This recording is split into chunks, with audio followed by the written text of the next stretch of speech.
Hi, it's great to be back in Talbot County. I gave a speech yesterday at the Economic Club of Washington about the impact of tariffs, and when I walked off, someone said that that entire speech was out of date.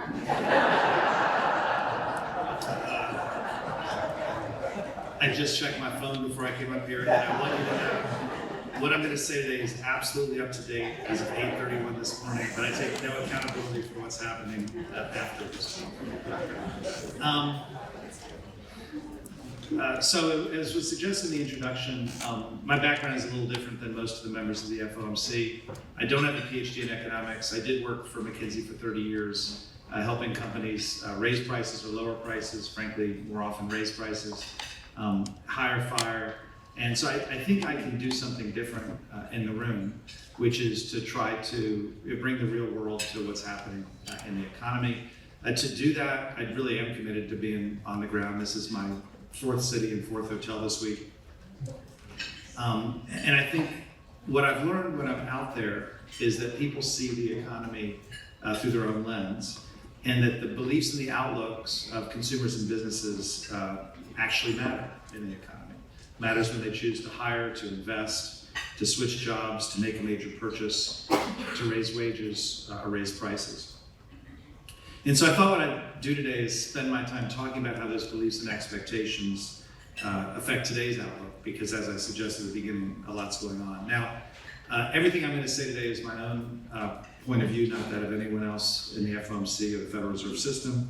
And for those of you who are distracted or on your phones, I'm going to summarize what I'm going to say in one sentence, which is it's really hard to drive when it's foggy.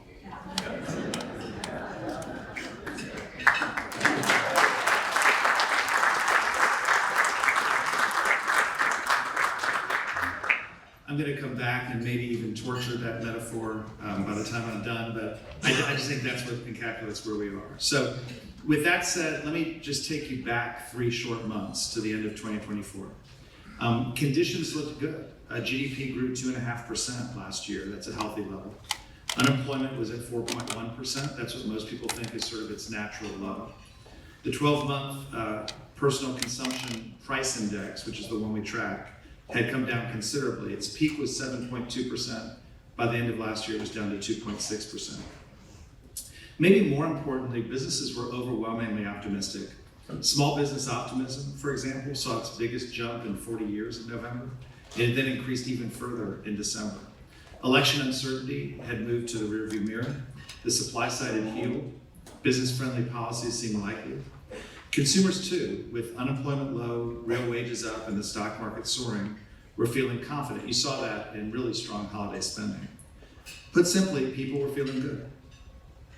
Now, that seems like a long time ago now, and oddly, it seems like a long time ago, even though the numbers that have come in have barely moved. We had 228,000 jobs last month. That's a very good number. Unemployment's at 4.15% versus 4.1. We got an inflation report today that had prices down month over month in the CPI. But what's happened is that federal government policy has taken center stage. And I want to say we could have a long debate about the pros and the cons of any one or all of these policies over the medium term. But over the near term, the scale and the pace of change seems to have created a sense of instability. Business optimism has dropped. Consumer sentiment has fallen. The March edition of the Fed's Beige Book, which summarizes each reserve bank's outreach on economic conditions, literally broke the record for mentions of the word uncertainty. And of course, I talked about what happened even yesterday. Now, the feeling of uncertainty is undeniable, but I thought it might be helpful just to take a step back and go through what do we know? Because I actually think we do have some certainty.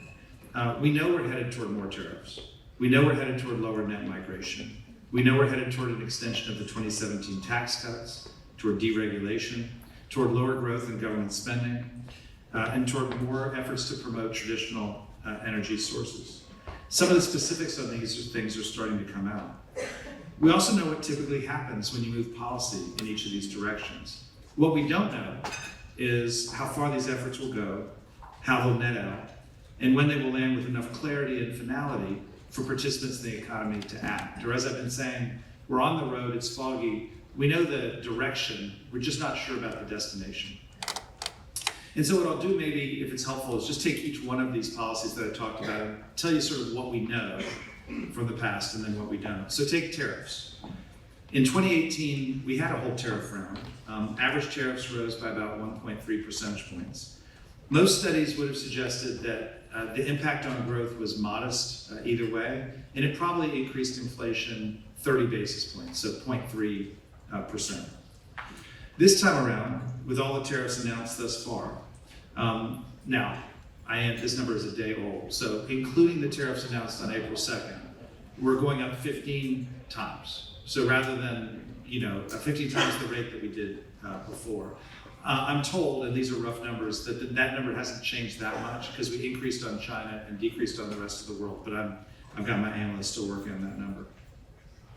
So in the context of inflation being high over the last couple of years, it's not hard to assume you're going to have more of an impact on prices this time. In addition, if prices go up and volumes go down, or if prices don't go up, you could also have a bigger impact on employment as companies try to maintain their margins. So you imagine you're going to have more of an impact this time, but it's just hard to know because we're just still going to need to learn about where the tariff rates will settle, on what products, on what countries, and then how are the countries going to respond, and how will businesses and consumers respond. Similarly, take immigration. You've seen the efforts on the border and on deportations. Every forecaster expects lower net migration in the years to come, and that'll lead to lower workforce growth. And if you want to try to size that, the best forecast I've seen suggests that we're headed toward roughly half the workforce growth that we had in the years before the pandemic, and about a third of the workforce growth that we had at its peak in 2023. Slower workforce growth means more pressure on economic growth and upward pressure on wages. But all these stats are based on assumptions. There's not one good piece of data to talk about what migration's today versus what it was 6 months ago. You can talk about fiscal policy. The Senate and the House have passed a reconciliation framework. They haven't passed a joint reconciliation framework, just individual ones, but presumably they'll get there. Government staffing cuts are dominating the news cycle. Proposed tax cuts have the potential to raise growth and put upward pressure on inflation. Proposed cuts in government spending could push the other way. Deregulatory efforts could boost productivity, which would enable growth and lower inflation. How they play out is still being negotiated, as I said. And I will acknowledge that all these government spending cuts are outsized. I was in DC yesterday, and you just can't get away from the noise there. But from a national standpoint, I just say the federal government workforce is 2% of the national workforce. It's a quarter of the DC metro workforce. I'll talk about energy. Traditional energy sources are being promoted. OPEC Plus has announced plans to boost supply. Global demand looks likely to weaken as a result of trade developments. Presumably that means energy will be disinflationary. That said, we dropped some bombs in Yemen about 2 weeks ago, so we'll see how that plays out. So we have a lot we know. But in the minds of consumers and businesses, that knowledge is being swamped by what they don't know and by uncertainty. And importantly, when they'll finally have more certainty and stability on the path forward. And I'll say that all of this is being exacerbated by what I perceive as the relentless, always-on media environment. You can't miss the headlines. We're all on our phones all day, every day. Business media is on the seatbacks, even if you're on an airplane. And so as the result, it seems to me that sentiment shifts even faster than it used to in both directions.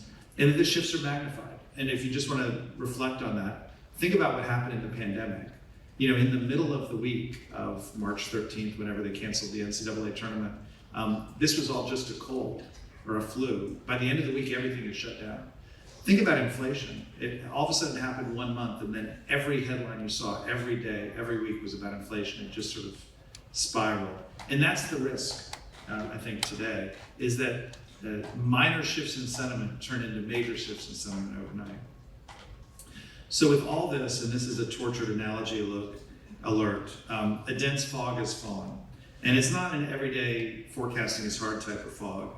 It's a zero visibility, pull over and turn on your hazards kind of fog. And that's what I hear from businesses.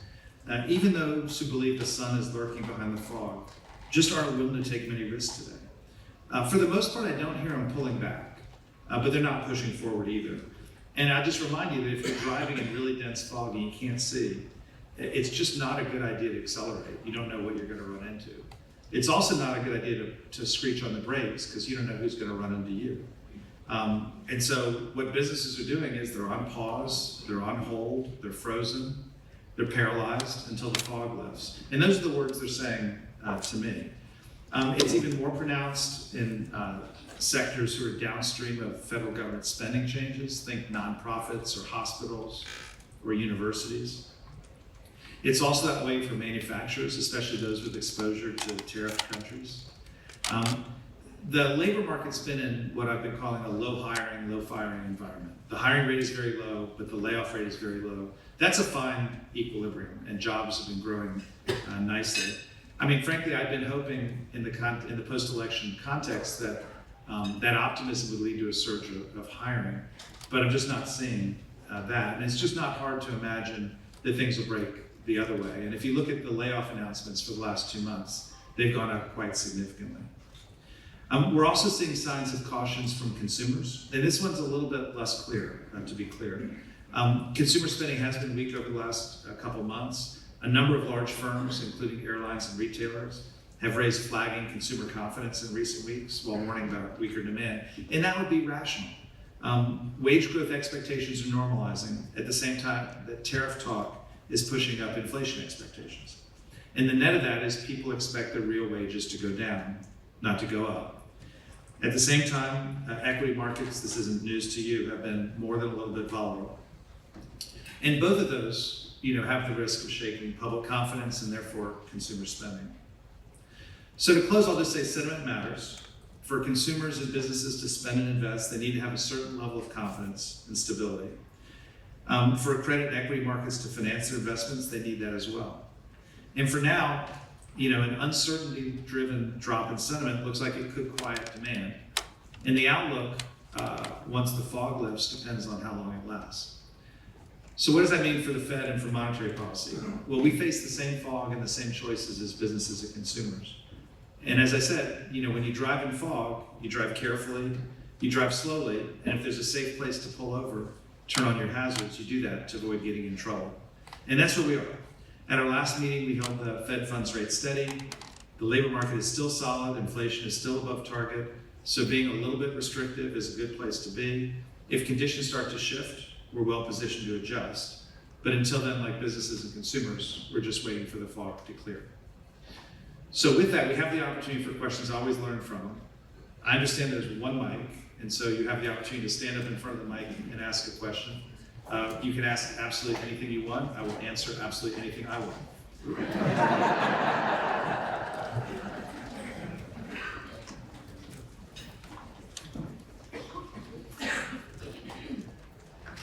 Mr. Barkin, I'll just do mine. Sure. You can call me Tom, please. Given the importance of agriculture, Maryland's economy, how do Federal Reserve policies consider the impact of trade, supply chain disruptions, and interest rates on local economies? Well, so agriculture is very important. I've spent a lot of time talking to farmers over the last couple of weeks. I don't want to minimize what we do at the Fed. We raise rates 25 basis points, or we lower rates 25 basis points, and that has an impact on the overall economy. It doesn't really have the ability to have a differential impact by sector. There's a set of sectors, housing would be one, that are affected faster, and then a whole bunch of sectors, and agriculture would be one that are affected on the back end, not necessarily on the front end. So, I won't say that the Fed has a bunch to do with any particular sector. Trade policy, though, is very interesting, and the farmers I've talked to, and of course it differs by crop, export a lot. I mean, America is the breadbasket of the world, and so the farmers I've talked to are quite concerned about what retaliation by other countries will do to demand for their product, and therefore for price for their product. And I think that's a very, when you put tariffs on any country, you unleash a set of things that changes the assumptions and changes the game. And if other people's stuff becomes more expensive here, then we'll buy less of it. And if our stuff becomes more expensive there, they'll buy less of it. And it'll shift to other countries and the price will come out. I hear a lot of concern from farmers on that. It's a big crowd just have one microphone, I get it. morning. So when we think about that study that was done some years ago, the number of households that if they got, I think it was a $400 bill, would be upended financially by the impact of that. We think about the growth of Alice households in our community, the growing wage gap, families in our communities who are working multiple jobs and still need to rely on public assistance to make ends meet. Can you speak to how the economy is impacting those members of our community and that part of our economy right now? So it's always hard to talk about inequality because, of course, there's lots of different segments of it. One big positive of what's happening in the economy is that the unemployment rate's low, and people who have jobs. That's a very positive. We get the most challenges at the lower end of the economy when people don't have jobs, and so low unemployment's very good. The second thing that's happening that's also very good is that real wages have been going up for those at the bottom end of the income spectrum, whether that be minimum wage and legal minimum wage or just even effective minimum wage. The entry level workers have actually been getting increases above the rate of inflation. That's actually not true for those at the top of the earning spectrum. So that's another positive. There is, though, obviously a segment of workers, and that would include people on fixed incomes. That would include people who are not working, for whom, they're obviously the incoming is less and the prices have been up over the last 5 years. And so they're getting affected. And, you'll see that particularly at the lower end of the credit spectrum, as you see delinquencies start to pick up.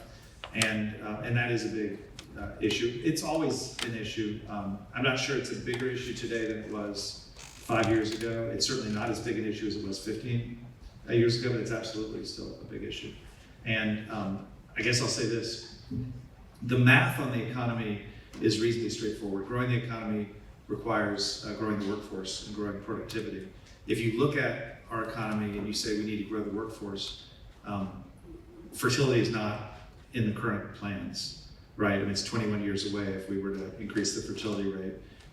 Immigration doesn't look like it's headed up, it looks the other way. So if we're gonna grow the economy and grow the workforce, we have to get people who are not in the workforce into the workforce, people off the sidelines into the workforce. That would be good for them and that'd be good for the economy. And I actually expect that this country, as it sorts that out, as workforce growth shrinks and you see that it's really an imperative, we'll start taking a set of initiatives to bring people in. I think that will be very good for those who are the least fortunate.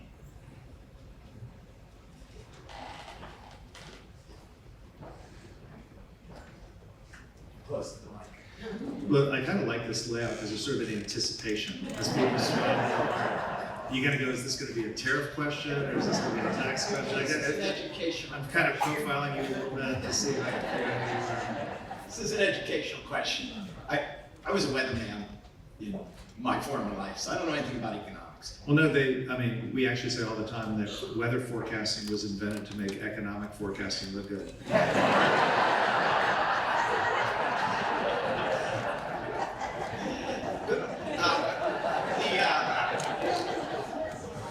No, I'm not going to respond. So I don't know anything about how economics really works. Why is my phone telling me everything about Japan this morning? They were saying that Japan is the reason why the tariffs got pulled back for 90 days, and I don't understand. I can't speak for your phone. I did see today that the Japanese markets are up significantly. I think what they're saying, but obviously I can't speak for it, is what happened. So a week ago, significant tariffs were announced in a lot of different countries. And it was more significant than most people expected. The equity markets dropped, but what was sort of not anticipated was that long rates went up significantly. So the 30-year bond, which had been a little bit over 4%, all of a sudden went to 4.5%, and even sort of looked like it was about to go over 5%. And those of you who buy houses know the 30-year bond matters a lot in terms of mortgage rates. It's a very sensitive bond, very important. If you say, why would the bond rates go up? One hypothesis that people have is that a lot of people around the world who own that bond and thought of it as a safe haven for the next 30 years were saying, for whatever set of good or bad reasons, I don't want that bond anymore. In other words, there was selling. It was hypothesized, I don't think there's any evidence on this, but hypothesized that the Japanese and maybe the Chinese were selling those long bonds into a market that didn't want them as much, and that's why the yields went up. And so I think what your fund is talking about, but I'm just, is the hypothesis that, you know, the big savers in this world, which are the Japanese and the Chinese, had decided they no longer wanted to hold their savings in the same proportions in our instruments, and they were moving to other instruments that was having the yield go up. And I think it's not good for the economy when long yields go up, and I think everybody sort of realized that. Thank you. Thank you. Was your question there? Oh, go ahead. Just a follow-up to that. So if that's the case, does that mean that you have to act, the Federal Reserve have to act to bring yields back down? I mean, because as a local developer and with my son and Bill, we're gonna interest rates are very important to us. So we were able to purchase property in 2019,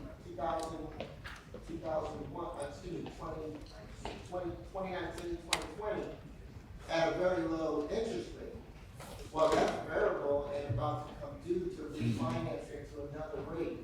So are you, the Federal Reserve, cognizant of that and really looking for our opinion on how that affects us?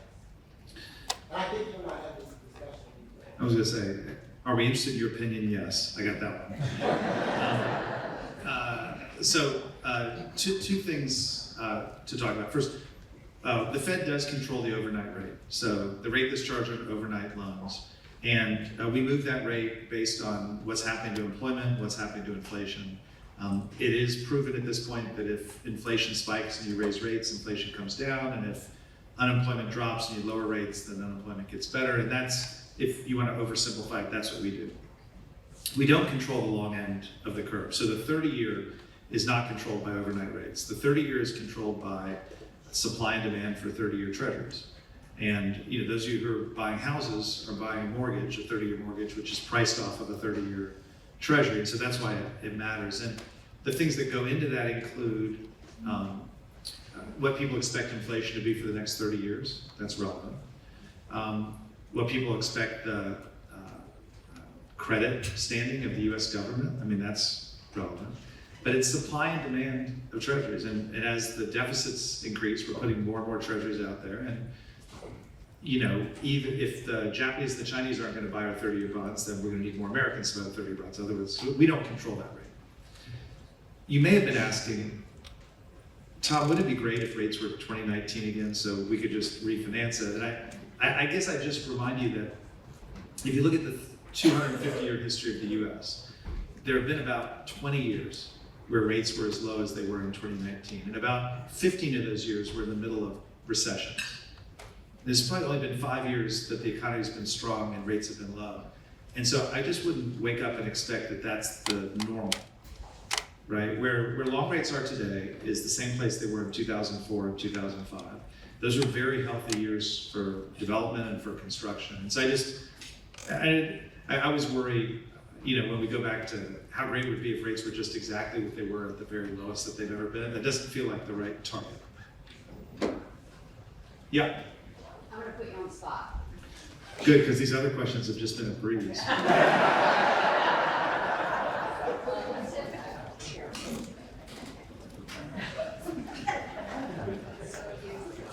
You obviously sift through a lot of information on a daily basis. And I was wondering if there's a resource that you recommend sort of summarizes everything with some clarity that we can access on a daily basis. Well, so there are services that will charge you money to give you these kind of services, and I feel like I probably shouldn't recommend one live, but come up to me privately afterwards. I'll tell you which for subscription service I use. I think what's really interesting to me.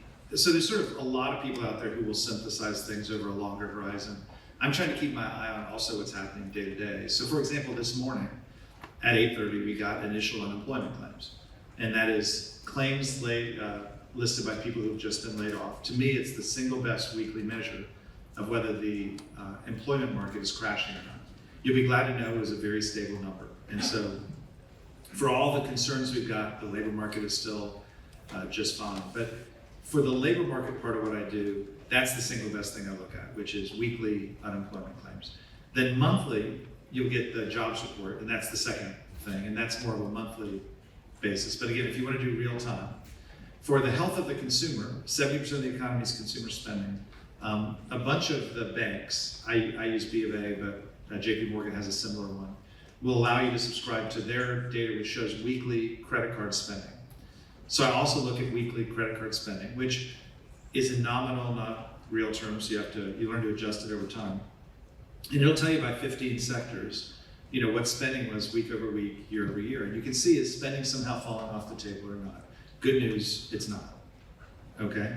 And I think that's a very useful, lens into what's happening as well. Inflation's the hardest thing to keep your eye on week to week because it's a basket of 180 items. It's all normalized for quality. So if you get a better shoe or a better shirt, they take some adjustments off of it. So I drink a lot of Diet Coke, and I actually pay a lot of attention to whether it's buy two, get one free, buy three, get one free, or none of the above. Whether it's $5.99, which it was before the pandemic, or $10.99, which is what it is now at my local Publix. And I don't have a better metric than that. Yeah? Well, one of the elephants in the room, because there are a lot of elephants in the room, happen to be the national debt. If we were told the reason they're changing the tariff game because they wanted to make sure that there's national debt from them. What is your perspective and what is your prognosis in terms of bringing the national debt under control and not letting it balloon up to go even further? So a few facts. Debt as a percent of GDP at the end of World War II, after we borrowed all this money to finance this war, was 106%. Our forefathers brought it down over the next 60 years. By 2007, it was 37%. By the way, in that entire period, we only ran budget surpluses, I think, in 4 years. That was mostly done through growth, right?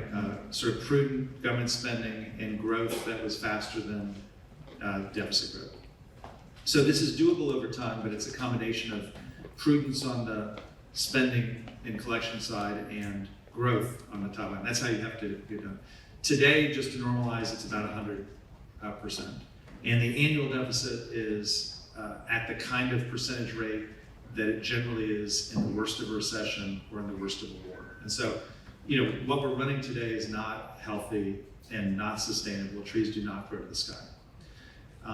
Okay, so that's the first part. Now, what happens?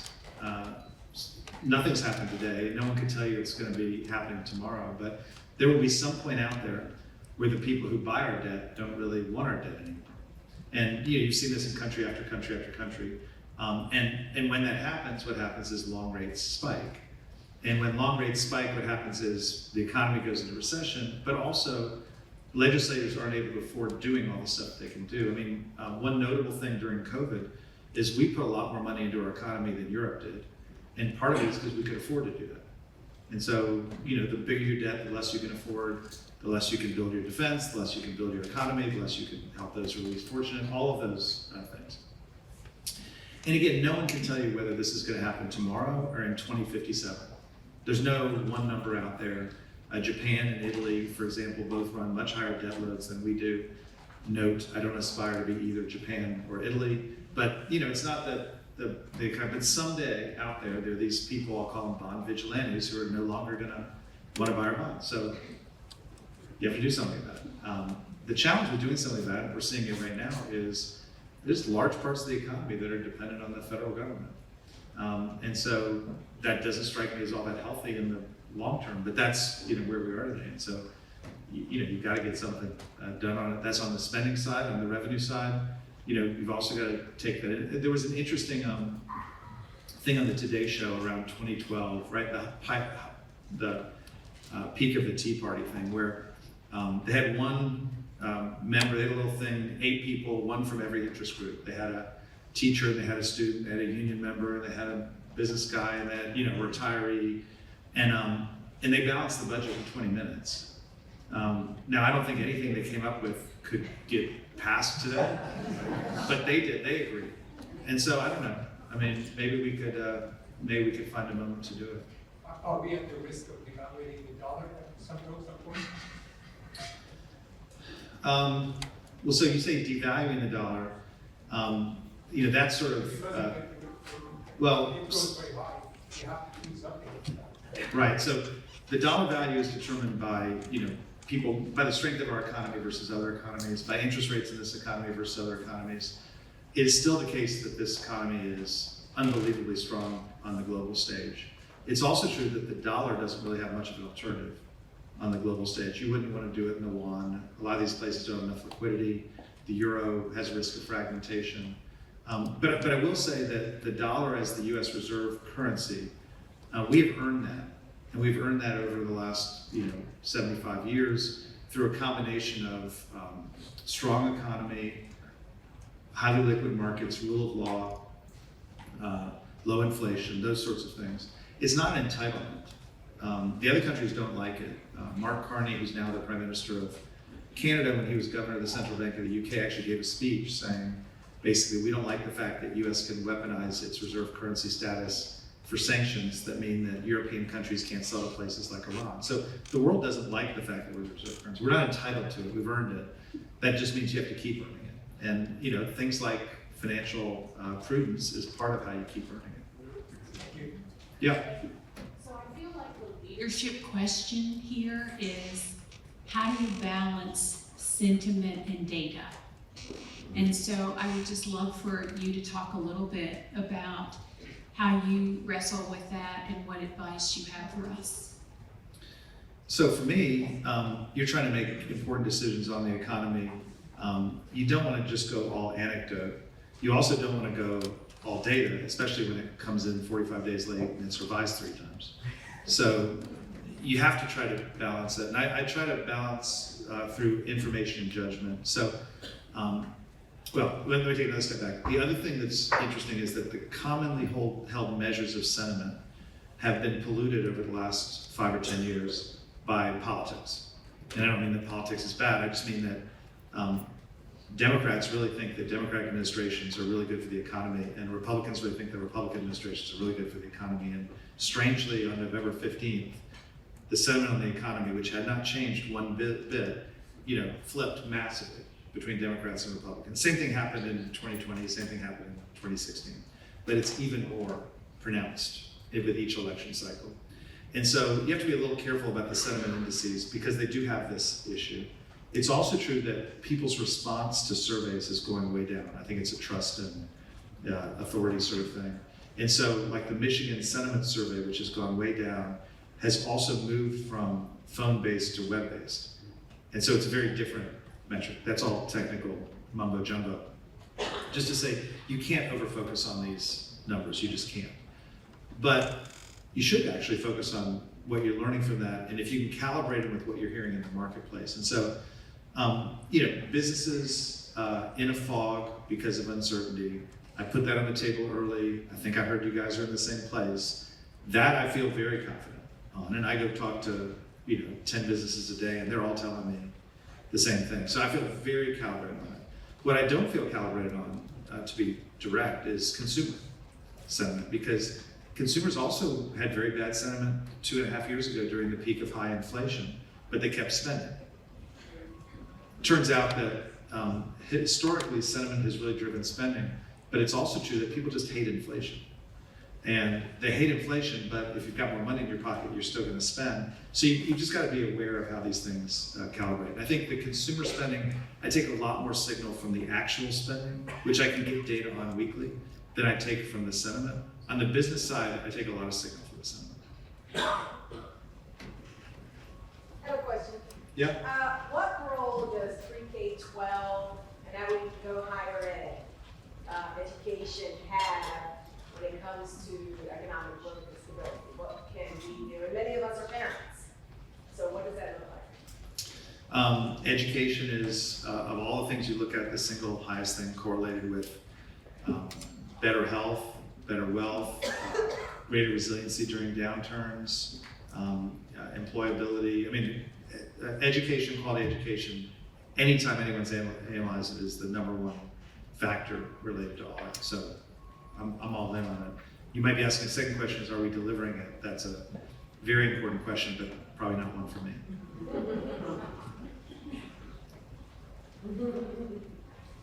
Okay, yep. What is your take, your personal take on the adoption of cryptocurrency? Someone was talking about the devaluing of the dollar and all this other stuff. I was noticing on my charts the last couple of days that as the dollar has kind of gone down a little bit, the yen and Bitcoin actually have been the leaders in currency. I just want your personal take, and maybe the Fed's take is like a whole as well. I think I'll give my personal take and not try to pretend it's a Fed take. I'll also note that questions on cryptocurrency are directly related to the value of cryptocurrency. And I say that only to make the point that people describe it as a currency, but I think it's actually an asset class.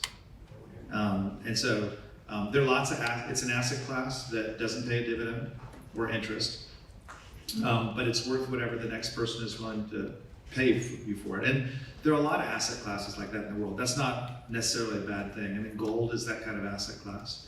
Fine art is that kind of asset class. Baseball cards are that kind of asset class. Each one's worth what someone else is willing to pay you for it. I will say that, and if you invested in crypto 5 years ago, you're worth a lot more money than you were 5 years ago. So I want to just say all that. But no one knows what someone's going to pay you for crypto tomorrow. And the same is true for fine arts, but if you don't get paid for your painting, you can at least put it on the wall.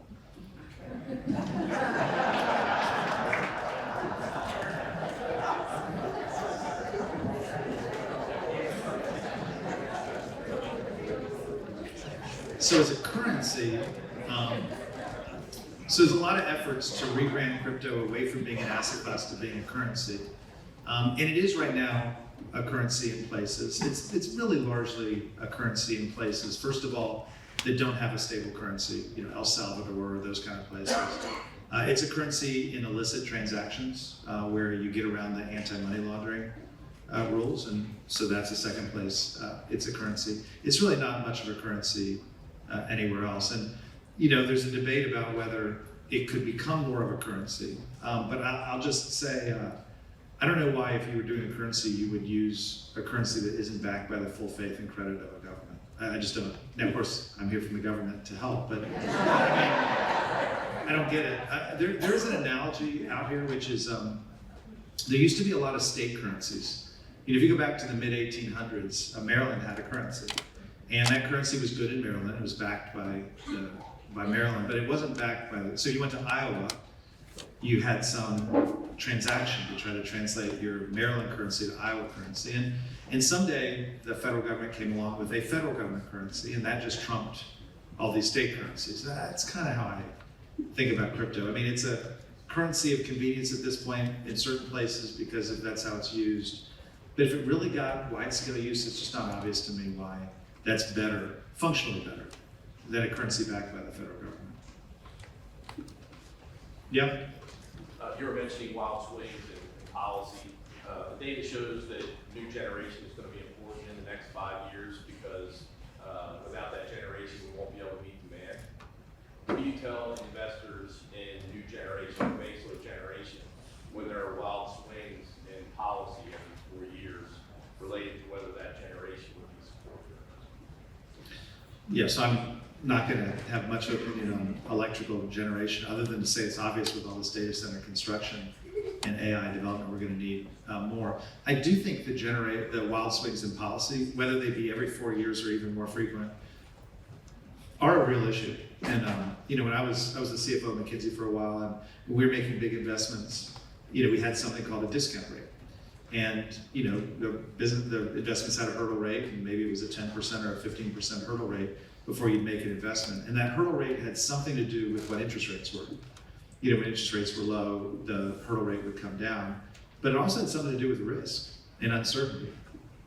And if you imagine, today a manufacturer in Vietnam trying to make a decision to bring manufacturing onshore, just for example, or take it to Mexico for another example, it sure would help to know long-term what the tariff rates were going to be so that you can make a business. If you can't do that, it's just really hard to make a decision. And so I think this kind of uncertainty, and that's also true on the generation side, makes it harder for people to invest, which therefore makes it harder for production to increase. And so I would argue strongly for more certainty, more stability. I will say I'm not sure that's the world we're going to. It doesn't feel like it to me, and that's not a political comment. I think it's just, we lived as a country through a very stable 35 years after the war fell. And after the wall fell. And it didn't necessarily feel like that all the time. 2008 didn't feel all that stable, but you look back on it, inflation, very moderate, job growth, very consistent, economic growth, very strong, foreign wars that really inhibited, performance of the US economy, very rare. That's the 35 years. And just as a mental exercise, if you go back to the 35 years before that, or the 35 years before that, you don't see the same kind of stability. And so, I do think that uncertainty may be actually more constant than those of us who invest would like.